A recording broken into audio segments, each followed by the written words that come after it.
বছর শুরু হতেই নতুন খবরে ভক্তদের চমকে দিলেন জনপ্রিয় কণ্ঠশিল্পী তাহসান খান। জনপ্রিয় মেকআপ আর্টিস্ট রোজা আহমেদের সঙ্গে বিবাহ বন্ধনে আবদ্ধ হয়েছেন এই অভিনেতা। বিষয়টি গণমাধ্যমকে নিশ্চিত করেছেন তিনি নিজেই। তবে কোনো রকম গুঞ্জন ছাড়াই তার বিয়ের খবর জানতে পেরে বেশ অবাকই হয়েছেন ভক্তরা।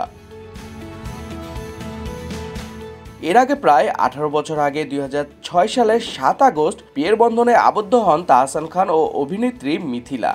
এরপর 2013 সালের 30 জুলাই তাদের ঘর আলোকিত করে আসে আয়রা তাহরিম খান নামের কন্যা সন্তান।